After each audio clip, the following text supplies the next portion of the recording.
ivavakisika tsy eo andriamanitra ray io na dia manoloana ny loza izay miatra amin'izao tontolo izao azy ka mahatratra aty amin'ny firenena malagasy dia tsy hainainy tsy hisaotra hidera kalaza ny anaronono ny alehiben'ny famondram-ponao satria mahatsapy izay fa hafa ny hitantananao ty firenena malagasy ity na dia ao ary ny fiodinana ny faratsiana ny fimonomonona avy atsy avy eroa ary tsy vitany anivona isan'ny kristianina fotsiny ihany fa ny ao anatrehan'ny isambatan'olona manoloana ny loza mitranga matetika dia tonga amin'ny fimonomonona ny mandrakariva indraindray matahotra izahay rao dia tsy tafatodika aminao ka vao mainka hampitombo ny loza hiatra eto amin'ity firenena malagasy ity mankasitraka anao izay satria fantatray fa Andriamanitra be famondram-po ianao miasa mandrakariva ary mahatoky izay fa tsy izao no farany fa avelanao hitranga zao loza izao mba peritreretana nisambatan'olona na inona toerana misy azy na inona tokony hivavahana misy azy mitaonanay mba hitodika amin'ny tenanay ary angina mba izanay mandre ny feonao hitondra ny teny fampahirezana eto ankehitriny satria tsy tapina fiainana aminao ny fahaviana miatra amin'ny isambatan'olona taraina aminao izay fanainao masina no ka hiasa tompo manokatra foana mpananay tsiraray avy ire aizanay mandray ny fiapetra rehetra izay tia no apetraka mba hitondrana famonjena man'izao firenen'izao satria mahatoky izay fa raha hamonjy sy hamindra fo amin'ny firenena malagasy ianao dia hamindra fo amin'ny olonao amin'ity izao tontolo izao ity ko dia mitenena ary Jehovah fa meno mpanomponao amin'ny anaranao Jesosy amen. Miarahaba antsika amin'ny anaran'i Jesosy Kristy tompony tenako a manonona ny fahasoavana sy ny fiadanan'ny tompo amintsika tsiraray avy tsy tapina fiainana amintsika ny zavatra mitranga manerana n'izao tontolo izao ary misy miatraikany mivantana eo amin'ny fiainan'ny isambatan'olona eto amin'ny firenena malagasy kanefa na izany ary ny zavatra mitranga ao anatintsika ao dia misy fanantenana famindra fo Andriamanitra zavatra rehetra misy fiandohana ary ny zavatra rehetra manam-piafarana ary torak'izany keo ty loza izay miatra ity dia matoky sy mino isika satria ty firenentsika ity dia firenena matahotra an'Andriamanitra matoky isika fa hiditra ny tsehatra Andriamanitra ary hamonjy amin'ny fomba mahagaga zao firenena zao manoloana ny loza izay miatraiky amin'ity izao tontolo izao ity manoloana izany toe-javatra izany indrindra dia tiako ny mampatsiaro antsika ny teny fikasana izay nomen'Andriamanitra tamin'ny farany izay hitantsika ao amin'ny bokin'ny Hagai toko faharoa raha hiverenantsika vakiana dia eo amin'ny 9 ka hatramin'ny 7 izao no voasoratra ao amin'ny anaran'i Jesosy Kristy tompo. Nefa mahireza ankehitriny ry Zerobabela ho Jehova ary mahireza ry Josoa zanaka Josadaka mpisorona be ary mahireza ianareo vahoaka rehetra ho Jehova ka miasa fa izao no momba anareo ho Jehova tompony maro. Raha io andininy 4 io fotsiny dia teny manome toky antsika tsiraray avy kanefa misy fepetra takian'Andriamanitra mba hahatonga ny voninahitr'Andriamanitra iseho eo amin'ny vahoakany indrindra amintsika eto amin'ity firenena malagasy ity satria misy baika ao hatramin'ny mpitantana izay tamin'izany vanim-potoana izany mivoaka tao Babilôna ny firenen'i Joda anisan'ny tarika azy tamin'izany ry Zerobabela sy ry Josoa ary niaraka tamin'ny vahoaka izay tapa-kevitra hiala tao amin'ny fahababoana tao Babilôna ary fantatritsika tsara raha ny soratra masina ny dinihana fa zany Babilôna zany dia tandindrony ty zao tontolo zao ty izay mitoetra ao anatin'ny faratsiana, kanefa izay le fanafahana nataon'Andriamanitra tamin'ny fireneny jody izay dia baika omena antsika koa amin'izao vanim-potoana izao, satria ny tantara voasoratra taloha dia sitomana lesona mba hatonga antsika hizotra araka ny fahamarinana, ka izay fivoahana tao Babilôna izay dia fivoahana fialana mihitsy amin'ny zavatra ratsy, zavatra mamoehatra izay mahatonga ny famalian'Andriamanitra, mahatonga miloza ny aretina sy ny zavatra maro isan-karazany. Raha tsy vitan'ny hoe miatraika amin'ny nofo fotsiny fa ny tena atahorana dia mety hitondra ny fahaverezana mandrakizay. Tapa-kevitra reto olona reto nivoaka tao Babilôna, kanefa tsy hoe hivoaka ho afaka hanao izay tiany atao, fa misy ny fepetrapetrак'Andriamanitra raha tena te hikatsaka an'izany fiadanana izany. Raha tohizantsika dia ny andininy fahadimy ny teny toky, araka ny teny famekenana nataoko taminareo sy fony nivoaka avy tany amin'ny Egipta ianareo, ary ny fanahiko dia mbola mitoetra ao aminareo ihany, ka aza matahotra ianareo. Reo indrindra no tiako hisintomana ny saintsika isambatan'olona, indrindra ho antsika kristianina, ho antsika mpivavaka atao Madagasikara manerana n'ity zao tontolo zao ty, tsy mitovy ange ny finoan'ny olona ary isintona lesona amin'izany isika, kanefa na eo ary izay tsy fitovizana izay zavatra mitranga dia misy ny ady iraisana. Dia ty valana retina korona virus ty avelan'Andriamanitra hitranga izany mba ho fampieritreretana, satria na dia eo ary ny ezaka maro isan-karazany izay raisina mba hiadivana amin'izany, misy lalana anankiray izay mahatonga ny valim-bavaka avy amin'Andriamanitra dia ny fitodiana tanteraka aminy. Ary manoloana ny loza tahaka izao gamitsika mahatsikaritra fa tsy misy izay tsy mitaraina amin'Andriamanitra, ary samy manana ny andriamanina izay antsoiny ny olona rehetrarehetra manoloana izany zavatra rehetrarehetra izany. Tsy mijery mihitsy Andriamanitra izay mety ho toe-panahin'ny olona, fa ny zavatra fantatr'Andriamanitra dia le fahoriana mianjady amin'ny zanak'olombelona rehetra, satria na tsy mitovy ara ny antoko-pivavahana, ny antoko-pinoana, samy zanany tsika rehetrarehetra, ary mamindra fo izy, ary ny tanjona kendren'Andriamanitra dia mba hahatonga ny olona ho tonga amin'ny tena fibebahana marina, indrindra eo anivontsika kristianina, mba hisy ny tena firaisapo, firaisan-tsaina, tsy hisy intsony ny fiavakavahana, fa hiaraka iombo-po hitaraina famonjena eo anatrehan'Andriamanitra. Aza matahotra ianareo izany lazay ny teny soratra masina, ary eo indrindra ny tiako hisintomana ny saintsika, satria mitahotra faravakely ny misy zavatra roa aterany, tahotra izay miteraka fahakeviana tanteraka amin'ny olona, ka mahatonga ny olona manaonao foana. Ary io fomba fiasan'ny devoly, satria ny saina no mitafian'ny devoly voalohany indrindra mba tonga tahotra ao anatin'ny olona. Ary fantatritsika tsara fa tsy avy amin'Andriamanitra ny aretina, fa mahatonga trango zao toe-javatra izao dia vokatry ny fiodiana ny zanak'olombelona amin'Andriamanitra, ka izay le lalan-dratsy izoran'izay mahatonga ny aretina mitranga.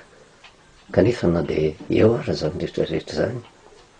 tsy lavitra Andriamanitra fa miaraka amintsika, araka ny teniny hoe zao no momba anareo, eo foana izy, fa miandry ny olona tena hitodika sy hiverina amin'ny tanteraka mihitsy. Ka rehefa tonga ao anatin'ny olona ny tahotra, ary ny tahotra tsy avy amin'Andriamanitra fa avy amin'ny devoly, dia manjary manandrama ange ianao hoe ampitahoro ny olona anankiray, fa rehefa tena tafaletika tanteraka ao anatin'ny tahotra izy, ampanaovy izay tianao ampanaovina azy, fa ataony izany rehetrarehetra izany. Ary io ny tanjona kendren'ny devoly amin'izao vanim-potoana izao, tahotra izay mitaona ny olona hitady famonjena ka mahatonga azy manaonao foana. Ina moa no mahatonga ny finononoana manerana an'izao tontolo izao, ary tsy tapina fenina amin'izany eto amin'ny firenena malagasy. Misy ny fahavalo iraisana, meninenina tsy fitovizan-kevitra dia tsy afabela manoloana ny fahavalo io fa asiny daholy na kely na lehibe, asiny daholy na manan-karena na mahantra, asiny daholy na inona na inona tena firehana eo amin'ny sehatra ara-pinoana, asiny ary manoloana zay rehetrarehetra zay, lasa tsy mibanjina tsony hoe inona ny ady tokony ho tanterahana, fa lasa fifanomezan-tsiny no atao. Ary raha vao tonga izay fifanomezan-tsiny zay dia miditra an-tsehatra ny devoly, mandringana tanteraka. Ary io misy fotoanantsika lesona hoe ndrem-panamana ahoana no tokony hiatrehantsika an'izao zavatra mitrango zao, satria ady iraisana izy ity. Na dia miteny ary Jehovah hoe aza matahotra nareo, araka ny resahantsika hoe nitahotra indraindray mahatonga fahakiviana, fa misy ihany koa nefa nitahotra. Le tenin'ny soratra masina hoe aza matahotra dia manjary manao foana le olona hoe anka efa tonga ny tenin'Andriamanitra hoe aza matahotra, dia tena lasa misedra loza. Ary zay indraindray hita taratra amintsika kristianina. Za tena matoky an'Andriamanitra fa na inona na inona zavatra mitranga tsy matahotra, tsy mahavoa azy zany coronavirus zany, ka na dia oara ny fepetra zay raisina, zay araky ny fahendrena ampitain'ny mpitondra fanjakana, ary sy tena marina ampitain'ireo mpitsabo maro isan-karazany, ny fijanonana ny an-trano, ny tsy fifandraisan-tanana, fifanasana tanana amin'ny savony matetika mihitsy rehefa mifandray amin'olona, reny rehetrarehetra reny fepetra tokony raisina fa indraindray tsika kristianina ohatra mitady hanao finoana apokaty zany ka mandrisika ny olona hanaonao foana ary miditra an-tsehatra eo anatrehan'izay ny devoly. Ary io ny fanresahako hoe saingy tsy mbola tratra isika ka samy teny an'izany, fa mahatonga antsika tsy tratra dia misy miezaka lehibe tsy takona fenina zay niraisin'ny mpitondra fanjakana, zay niraisin'ireo dokotera zay manao viveriny manao sorona ny tenany mihitsy mba tsy hiparitahan' zany valana aretin' zany. Ary raha tsy tonga aty amintsika zany valana aretin' zany, takona, lasa takona amintsika mihitsy miezaka atao amin'ireo olona ireo. Ary zany rehetrarehetra zany na dia hoe eo misehatra ara-nofo ary tsy afaka ilazitsika hoe tsy avy amin'Andriamanitra zany, fa tena fahendrena avy amin'Andriamanitra mba ahafahantsika misintona lesona. Ka raha ny zavatra hitatsika maso, zavatra atrehantsika andavanandro, tsy vitantsika raha ny manatanteraka manaraka tsaka sy andavany, ny zavatra takan'izany fomba hoana moa no fahantsika manaiky ny tenin'ilay Andriamanitra zay tsy hitany masontsika, tsy azontsika tsapa-tanana, tsy ho vitantsika mihitsy zany. Ary dia mila mitandrina mihitsy tsika kristianina manoloana an'izay rehetrarehetra zay mba tsy hampanantena zavatra apokaty ny olona. Kanefa ny zavatra tena tsikaritra dia zao: tsika tsy maninan-doza. Andriamanitra tsy mitaizantsika mihitsy hoe tena hisedra loza, haninan-doza hoe ity misy loza dia alao sedraiky fa za manam-pinoana. Tsy mitaizantsika ho amin'izany mihitsy Andriamanitra. Ary ao no mandiso hevitra amin'ny kristianina zay matokotoko be fahatany, diso fandraisana ny soratra masina ka efa loza zao ny zavatra mitranga, dia mbola andeha ka alao raha ngasedrako za manana an'Andriamanitra. Fa tsy zay mihitsy. Andriamanitra tsy mampianatra atsika hisedra loza mihitsy, fa Andriamanitra mampianatra atsika hitandrina mba tsy ho tratry ny loza, manome atsika ny fiadiana rehetrarehetra izy takan'izao ataon'ny mpitondra fanjakana zao. Tsy ny firenena malagasy inge no miteny mihitsy hoe avy alao hiditra zany coronavirus zany, fa tsy atahorantsika fa tafiditra izy. Inona no tokony atao? Miaro tena eo anatrehan'izay ary mandray ny fipetra rehetrarehetra, ary torak'izany koa misehatra ara-panahy. Na dia eo ary ny asa ataon'ny devoly tady andringanana ny olona, dia zao tsy isika mihitsy no andeha hitraketraka hoe tena mitranga atao zay ataonao ry devoly fa za tsy matahotra fa miaraka amin'Andriamanitra. Fa zao izy mihetraketraka mandrakariva, fa Andriamanitra nefa manome atsika ny fitaovana rehetra mba ahafahantsika miaro tena ny amin'ny loza zay afafiny ary matoky sy mino isika.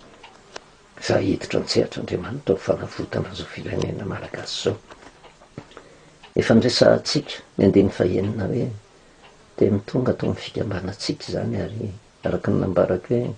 ny teny fikasana rehetra tonga amin'ny fikambanantsika nge misy fifandraisany akoa amin'ny zavatra mitranga amin'ny fireneny. Fampieritreretana antsika asiana mafy ny tena mangana, fampiorenana antsika mba hitodika amin'ny tenantsika ho tonga amin'ny fanoloran-tena tanteraka. Kanefa eo anatrehan'ny firenena ihany koa tsy hoe ny fiangonana ihany no jerevan'Andriamanitra, fa miany firenena izy, mitsinjo ny firenena izy, ary ny zavatra tena isaorako an'Andriamanitra manokana dia ny fomba hitantanan'Andriamanitra n'ity firenena malagasy ity. Ny sandrin'Andriamanitra no mbola mitsotra anehoany ny voninahiny amintsika, na dia eo ara tafiditra ny valanaretina coronavirus, fa tsy mitovy amin'izay mitrankany amin'ny firenen-kafa ny zavatra miditra an-tsehatra eto amin'ity zao tontolo zao ity, fa eo anatrehan'izay rehetrarehetra izay nefa misy zavatra kendren'Andriamanitra mba ho tanterahantsika. Ny 9 dia fa nilaza izy, fa zao nolazain'i Jehovah tompony maro izy. Ndray maka koa raha afaka kelikely ozy dia ampiroro ny lanitra sy ny tany, ary ny ranomasina sy ny tany maina, ary ampiroro kokoa ny firenena rehetra, ozy ka ho avy izay irin'ny firenena rehetra, ary ho fiainako voninahitra ity trano ity, ho Jehovah tompony maro. Ho an'ny fiangonana tena miverina moa ny famarinana dia afaka izy ny amoloza, ary izy voninahitra tena hosehoan'Andriamanitra. Ho an'ny fiangonana rehetra tsy hakanavaka raha tapa-kevitra tena hiverina ho amin'ny marina, fa araka ny nambarako hoe tena mitraika ny firenena ihany koa izay afatra izay, na dia eo ary io loza mampivarahontsana, mampimenomenona ny maro io, zavatra tokony men'Andriamanitra dia azontsika raisina, fa ny tenin'i Jehovah hoe fiainako voninahitra ity trano ity, dia entina ilazanako ny firenena malagasy hoe aneho ny voninahitra eto amin'izao firenena izao, io Andriamanitra io. Fotoana fohy sisy hiditra ny pasikatsika, ary izay no nitsindriana tamin'ny farany, satria ny teny fanekena nataon'Andriamanitra dia araka ny lazainy hoe ny teny fanekena nataoko taminareo fony nivoaka avy tany amin'ny tany Egipta ianareo, izany hoe mahatsiaro ny zavatra nataon'Andriamanitra tamin'ny zanak'Israely. Andriamanitra amin'izao vanim-potoana izao namonjy izy manoloana ny loza, ary fantatritsika tsara fa rehefa tonga ny pasika matetika angen'ny olona dia fahafatesan'i Kristy no tsarovany, fitsanganan'i Kristy tamin'ny maty, fa tsy fampany tantara manodidina ny pasika, fa miloha ny voahan'ny zanak'Israely ho tonga amin'ny fanafahana, handray ny fanavotana. Nisy loza tsy roa aman-tany nianjady tamin'ny tao Egipta, ary nohon'ny nataony zanak'Israely, fa saingy ny nampiavaka ny zanak'Israely dia zao nisy ny fiarovan'Andriamanitra manokana azy ireo, ka tsy tratra amin'ireo loza maro isan-karazany izay niatra tamin'ny tany Egipta. Ary dia torak'izany koa ny iritsika, inotsika, angatahantsika amin'Andriamanitra, tsy hoe engarana ka ho titentsika hoe tsika rery, fa ny fomba fitantanan'Andriamanitra n'ity firenena malagasy ity dia tena miavaka mihitsy, ka tahaka ny hoe eo amin'izao tontolo izao sady Babilôna lehibe sady Egipta lehibe, tsy afa-mialitsika fa ao anatin'izany, fa matoky sy mino isika fa tahaka an'izay nierovan'Andriamanitra ny zanak'Israely ho tafavoaka tao amin'ny pasika tamin'izany vanim-potoana izany, dia isy ny fanavotan'Andriamanitra ary antongotra izy io ho avy ny pasika, pasika fanavotana izay anehoan'Andriamanitra ny voninahiny amin'ny firenena malagasy. Ary tokony iray fo iray saina isika menakavy manoloana izay rehetrarehetra izay hitalao amin'Andriamanitra, kanefa tsy tafavoaka fotsiny, dia tena tafavoaka fotsiny izao ao avy eo amin'ny tany Egipta, fa misy fepetra takian'Andriamanitra, toe-panahy tokony hananan'ny olona raha te handrandrana izany fanavotana izany, ary miandrandrana izany tsika. Enganeka rehefa tonga ny pasika dia hanomboka hiditra amin'ny fandraisentsika. Anisan'ny hafatra izay tiako ampitaina amintsika dia ny hafatra Jehovah tamin'ny zanak'Israely tamin'izany vanim-potoana izany, mba hahatonga antsika handiny tena manoloana ny toe-panahy izay hananantsika amin'izao vanim-potoana izao, satria rehefa hivoaka amin'ny tany Egipta ny zanak'Israely tamin'ny pasika dia ny hafatra napetraka Jehovah apahany kely no raisitsika, fa tantara lava raha ny tantaran'ny pasika mijerevana. Exodosy 4:12 dia 17:7 ka hatramin'ny 4:7 mbola mipetraka foana ilay teny, ary hoy Mosesy tamin'ny olona ozy ilay mpitarika ny zanak'Israely, aza matahotra ianareo ozy mijanona fa ho hitanareo ny famonjen'i Jehovah izay ataony ho anareo anio fa ny egyptianina zay hitanareo an'io zy de tsy ho hitanareo intsony mandrak'izay jehova hiado anareo fianareo kosa anginy asaratsapatsika zay afatra andriamanitra zay zavatra kendren'andriamanitra amin'ny olona zavatra takian'andriamanitra amin'ny olona de zao vanim-potoana tena ampandeferana zay rehetra mety ho ambobo zao vanim-potoana zao vanim-potoana anginana fa tsy hoe mangina ka tsy asa fa vanim-potoana tena hitarainana amin'andriamanitra mba tonga atsika iray fo iray saina mba ho arovan'andriamanitra ty firenenana malagasy ity vanim-potoana tsy fampitsaratsarana vanim-potoana tsy andeka hifanebaka avy etsy averoa fa na inona zavatra mitranga fahavalo iraina edevatsika ary zay no hitarainantsika amin'andriamanitra ary de hitaraina mihitsy atsika kristianina hitaraina mihitsy am'voaka malagasy aok'izay rere olona ny fifanomezantsiny alao hatambatra ny hery amin'ny fitarainana amin'andriamanitra fitarahoana amin'andriamanitra maraparana ny afatra tantara anankiray zay fantatritsika loatra de tantarany Jonampaminany misy tomatsika lesona ao anatin'izay rehetrarehetra zay ahitatsika ny tsy fitovizan-kevitra ahitatsika ny toe-pananana ny olona satria tamin'izany vanim-potoana zany misy fikasan'andriamanitra andringana mihitsy ny tanànany Ninive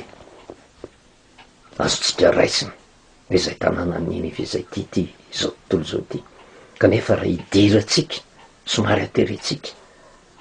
de azotsika raisina hoe ty firenena malagasy ity satria na ny zavatra mitranga ao amin'ny Jona toko voalohany nisy iraka nampanaovina ny Jona ny 15 sy 2 ary tonga tamin'ny Jona zanaky amin'ny tahozy ny tenin'i Jehova nanao hoe mitsangana makanesan'ny Ninive lay tanàna lehibe ary mentsony amin'ny amelezana azy fa tafakatra eo anatrehako ny faratsiny aloha tsy manamary teny isika misy zavatra tsy mety zay tena iraisantsika tsiraray avy le tsy fahaizana mangina na de efa loza zao arany mitranga de any amin'ny fifanomezantsiny fa tsy any am'le fifanomezan-tanana hoe inona ny tokony atao andao hiara-iasa andao hiaraka hitaraina eo anatrehan'andriamanitra fa ny zavatra mitranga nefa tamin'izany vanim-potoana zany raha ny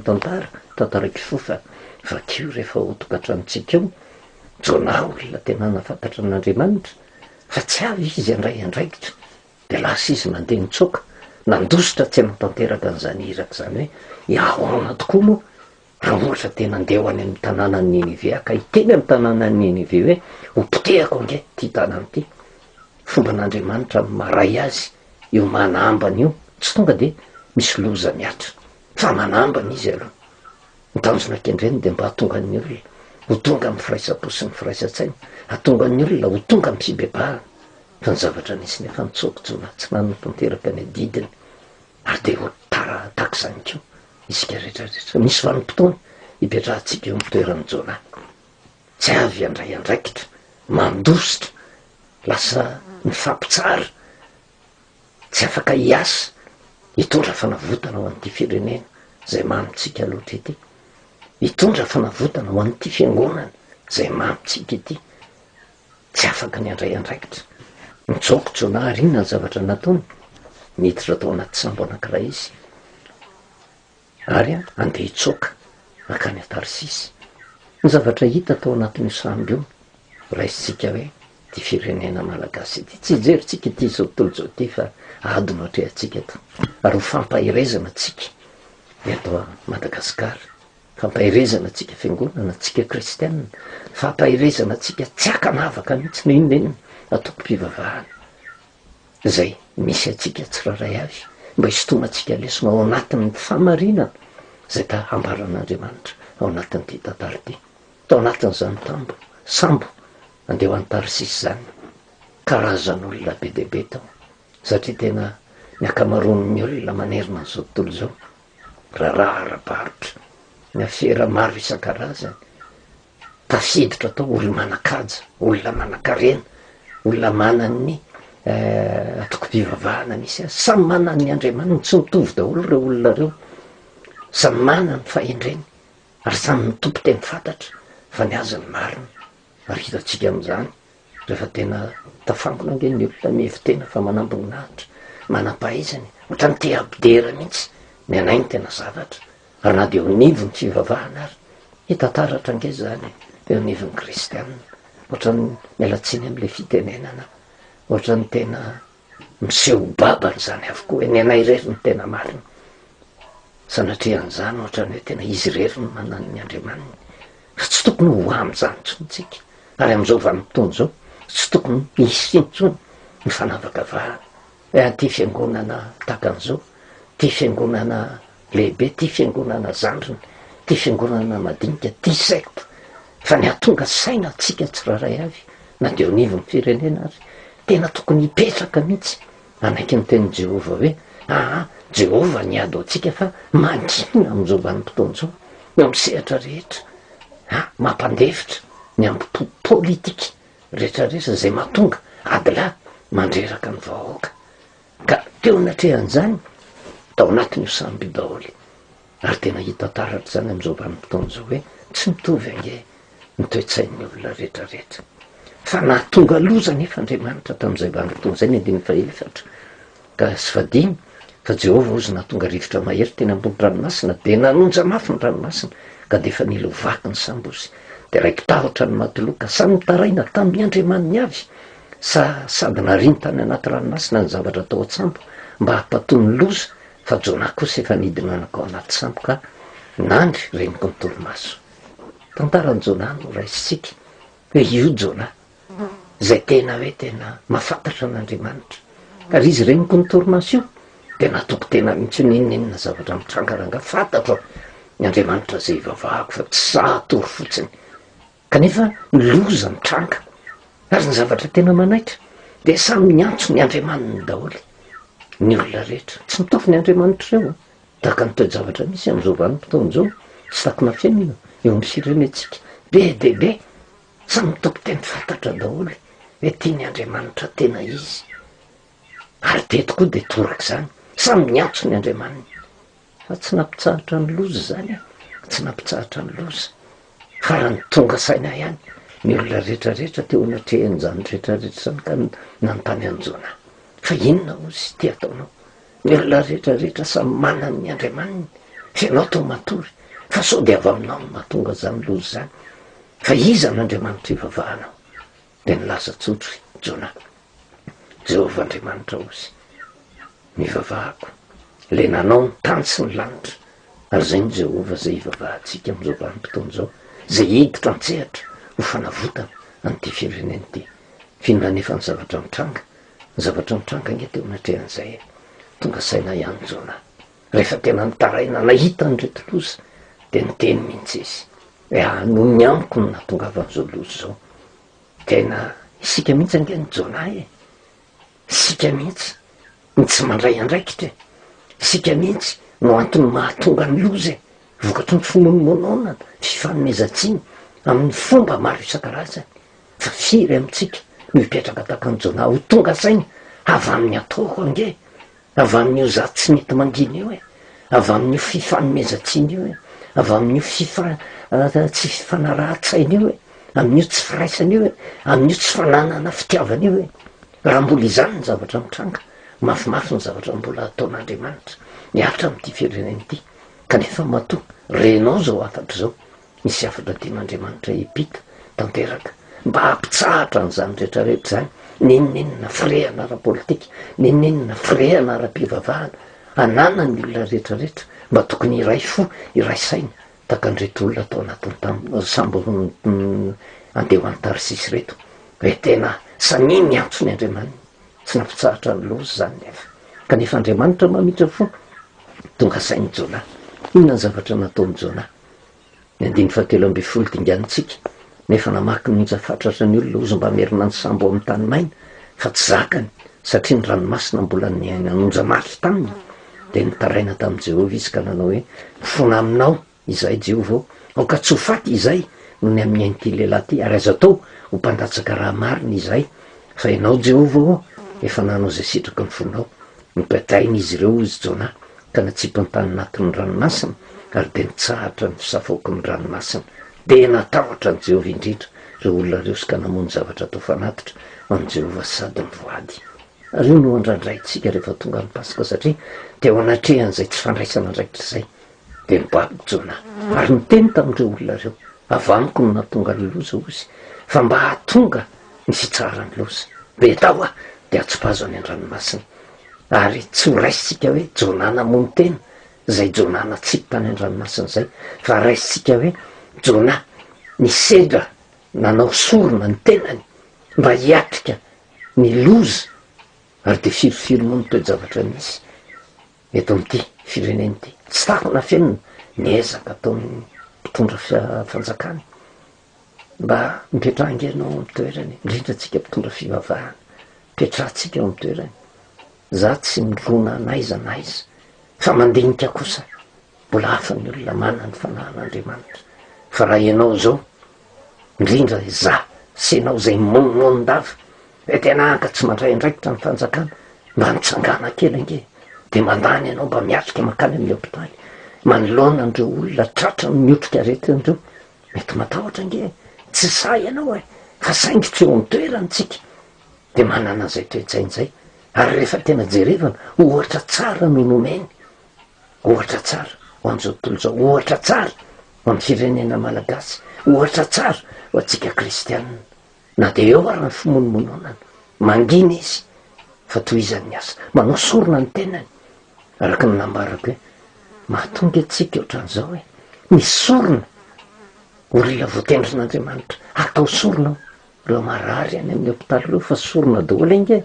reo dokotera mitsabo reo manao vivery ny ainy mihitsy isan-kanana. Nizay valanaretana tsy hitrango zay, nga misy ny monimonina izy reo, ninonina feo rehetra mandeha aty amin'ity fireneny ity de tahaka ny Jona be tao de atsipazo any an-dranomasina, manao sorona ny tenany mihitsy eo anatrehan'izay rehetrarehetra zay. Fa rehefa manao sorona ny tenany izy, ny zavatra azo antoka mitsahatra ny loza. Ary io no inontsika misy tanan'Andriamanitra miasa eto amin'ity firenena malagasy ity. Matetika ny olona ady hevitra foana nge, ary io no ampianariko ampina. Andriamanitra no mametraka mpanjaka, Andriamanitra no manaisotra mpanjaka, Andriamanitra no efa mahafantatra sahady ny zavatra hitranga. Tsika tsy mahalala an'izany ake. Mino afa Andro Rajoelina raha tsy nafantatra hoe raha zany tonga eo de isy coronavirus, fa navelan'Andriamanitra mihitsy izy mitantana ny firenena, satria Andriamanitra no mahafantatra ny olona zay fidiny mba hisedra ny zavatsarotra, hitondra vahaolana ho an'ny firenena, mba ho lesona ho antsika ihany koa kristianina, mba hampitsahatra ny fifandirana ka iray fo iray saina. Zavatra hitantsika teto nge na de maro ary ny Andriamanitra zay mivavahandreto olona rehetra ny ampipo na apetrany, fa nitodika tamin'le Jehova Andriamanitra, nanatitra fanatitra ho an'i Jehova Andriamanitra satria nahazo famonjena. Ary zany ny zavatra mba iritsika. Raha mijeritsika eny amin'ny Jona toko fahatelo rehefa nitantarainy, nanatanteraka ny hirako Jona, ny zavatra amaranako azy. Fa mino fa mbola eo ny etisika amin'ny vanim-potoana ny Paska zay ametrahana ny toromarika rehetra takian'Andriamanitra mba handraisantsika ny famonjena sy ny fanafana, fa na de eo ary niezaka atao na mpitsabo, raha tsy eo ny sandron'Andriamanitra ihany koa, raha tsy eo ny firaisampo sy ny firaisan-tsainantsika, mangina ka miray fo miray saina, hitaraina amin'ny Jehova Andriamanitra eo mba handraisana famonjena tena ho zava-poana zavatra rehetrarehetra. Rehefa nitory tao amin'ny mponina Ninive Jona, raisitsika ndray fa tanàna Ninive ity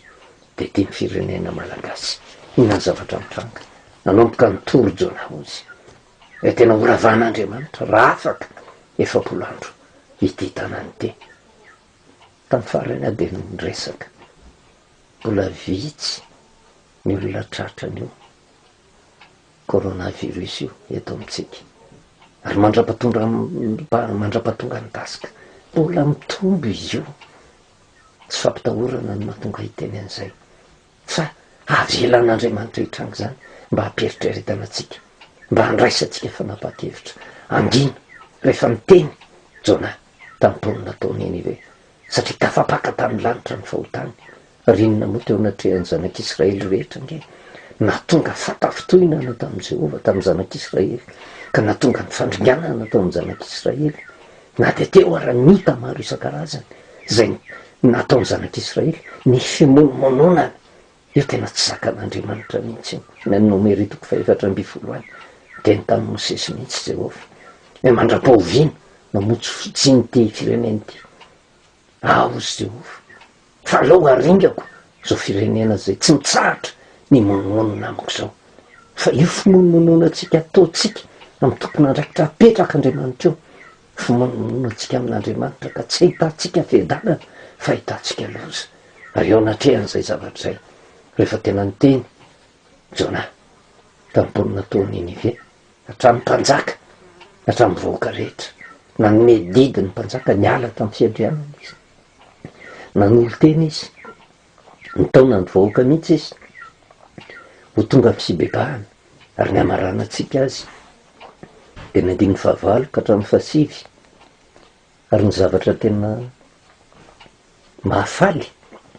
ny 15 ary engany ho tanteraka eto Madagasikara zany zavatra zany de zao ny afatra nataon'ny mpanjaka tamin'izany vanim-potoana zany teo anatrehan'ny vahoaka ritatsika taratra zany ange izany tsy miantso fibebahany izany tsy miantso fitodiana amin'ny teny izany tsy miantso firaisampo sy firaisan-tsaina izany tsy miantso firaisan-kina izany tsy miteny ny olona tonga saina rehetrarehetra aoka hitsahatra re olona ny fifanomezajiny fa alao miantoraka amin'Andriamanitra alao ny ray fo atambatra ny hery mba tena hiatrikany ty loza mitrango ty Andriamanitra tsy mampianatra atsika hoe aninan-doza hoe avy alao hitranga zay hitranga fa vitako miady amin'iny fa Andriamanitra kosa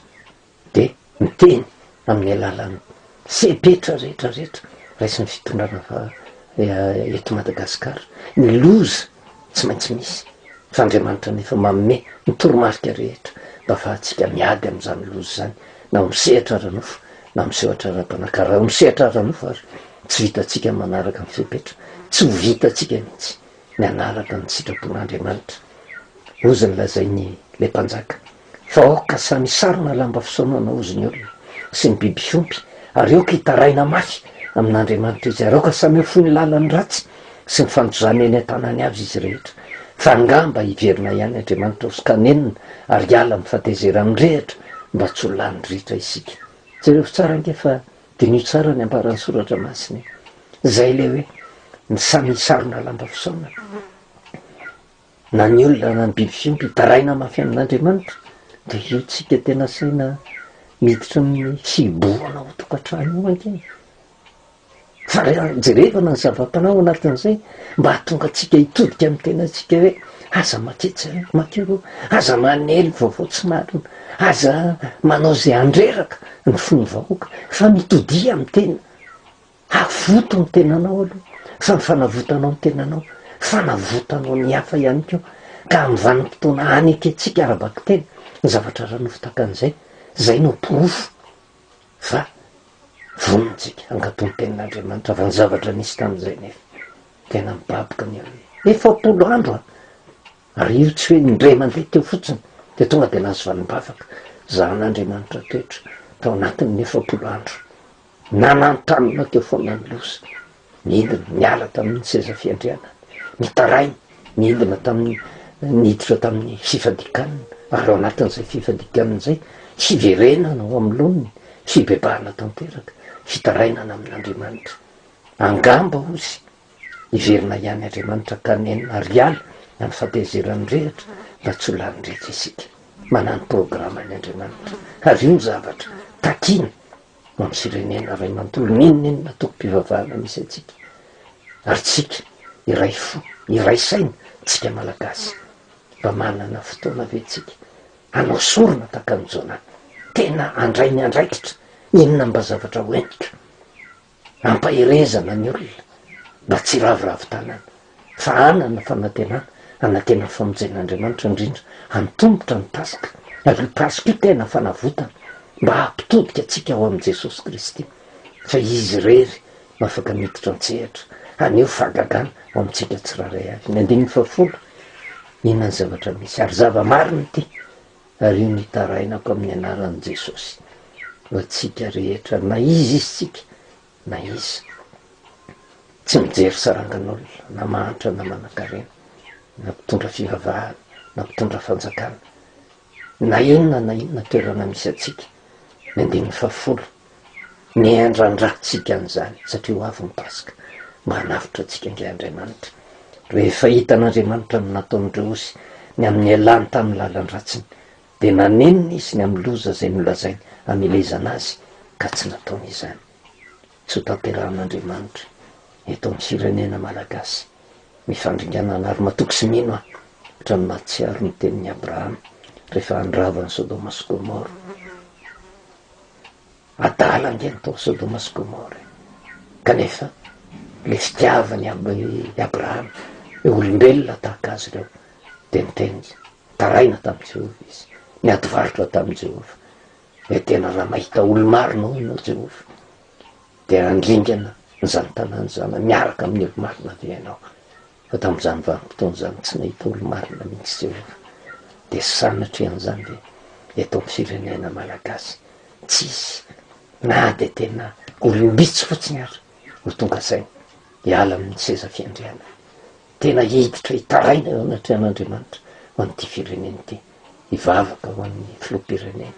hivavaka ho an'ny mpitondra fanjakana hivavaka ho an'ny atoko-panohatra hivavaka ho an'ny antoko-pivavahana rehetra misy na izy na izy tsy ny kristianina ihany na musulmane io na boudiste io na mandala ny fomban-drazana mba hitaraina eo anatrehan'Andriamanitra hifona ho an'izany rehetrarehetra zany dia tsy izy ve na dia iray ary hivavaka ho an'ireo marary mampalahelo ange saingy tsy miatra amin'ny tena fa reo tratra ny corona reo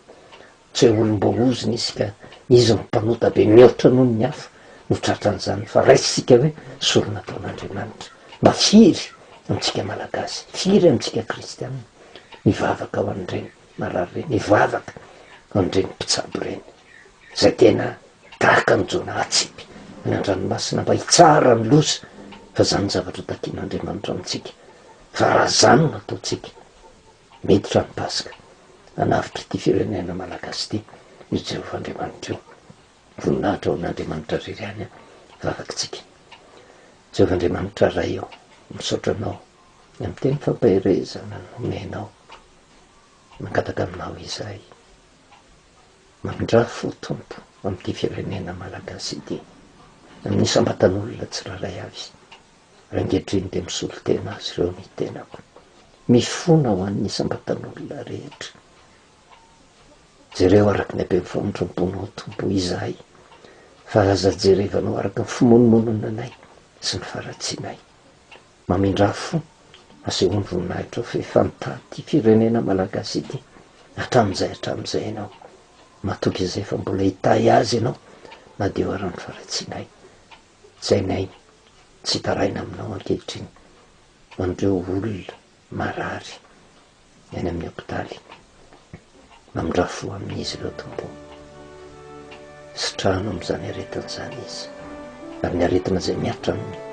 aoka mba ampiverina azy keo amin'Andriamanitra ireo mpitsabo rehetrarehetra hitaraina anay eo anatrehanao tompo aza velokivy ampitomboiny fanomezam-pahasoavana ananany mba misandronao mahery zay rehetra asa tanterahany mba hitondra fanasitranana ka ampitsahatra izany valana aretin'izany tsy hianaka eto amin'ity firenena malagasy ity taraina manokana ho an'ny filohandry Rajoelina tsy takona fiainana aminao fa ianao no nametraka azy hitantana zao firenena zao aza velokivy izy tompona dia mbola anatin'ny fahatahorany azy aza vela hiala tamin'ny fahendrena sy ny fahatahorana anao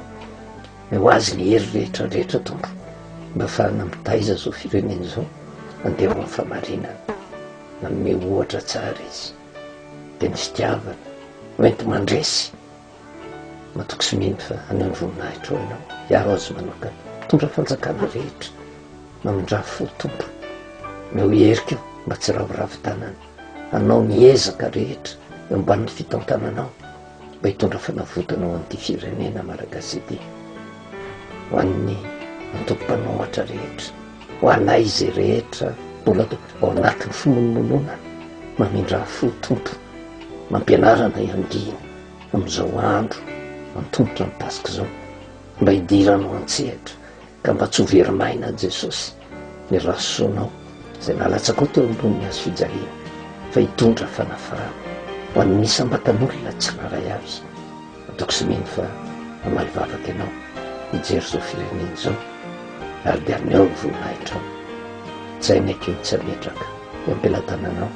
miady hatreo nyity zao tontolo zao ity. Ataoko sy mino izay fa amindra fo